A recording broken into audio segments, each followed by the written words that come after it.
dzied dzircenītis aizkrāsnē, nāc bērniņ mātei auzotē, ak, neprasī nav maizītes, skats, kad tur laukā zvaigznītes, skats.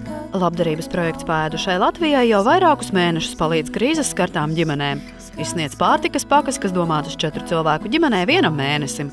Šobrīd tāda palīdzība nepieciešama 7,5 tūkstošiem ģimeņu, taču kopējais pārtikas saņēmēju skaits varētu sasniegt 10 000. Šo pārtikas palīdzību var saņemt tie iedzīvotāji, kuri darbu zaudējuši kopš 2008. gada vasaras, tātad krīzes dēļ. Šīs ir jaunās ģimenes ar bērniem, bērniem maziņākiem līdz skolas vecumam. Latvijas Sarkanā Krusta darbinieku pieredze rāda, pārtikas pakas ir ļoti nepieciešamas. Pirmo mēnesi tās bija 100 un nedaudz vairāk ģimenes, kas nāca, tad nākošā mēnesī tās bija 2 reizes vairāk, un decembrī tas jau atkal dubultojies, jau pie 400 ģimenēm, kam mēs varējām palīdzēt. Viens otrs raud, viens otrs pasaka paldies, viens otrs klusē.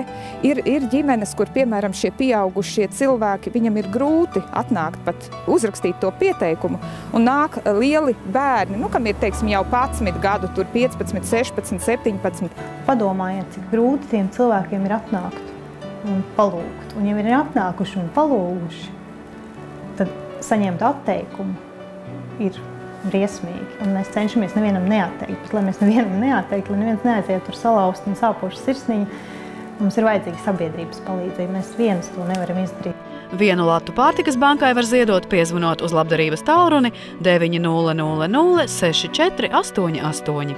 Otra iespēja ir ienākt Ziedot LV mājaslapā un noziedot jebkuru summu, kas jums šī brīdī ir pieejama projektam Pēdušai Latvijai. Trešā iespēja ir Maksim veiklos visā Latvijā. Mums ir izvietotas ziedojuma kastītes, kur var, no saviem pirkumiem atlikumu iemest. Vienas pārtikas pakas vērtība ir 8,50 lati, un šādu palīdzību ģimene var saņemt 6 mēnešu garumā. Ja jūs būsiet paēdis, jums būs vieglāk atrast darbu.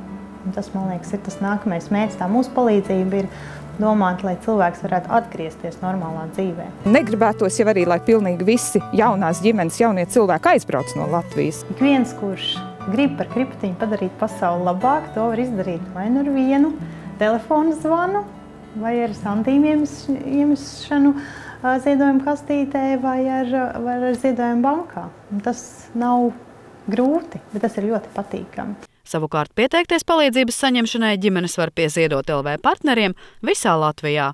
Ilva Everte, Renārs Muskars, Tautas balss.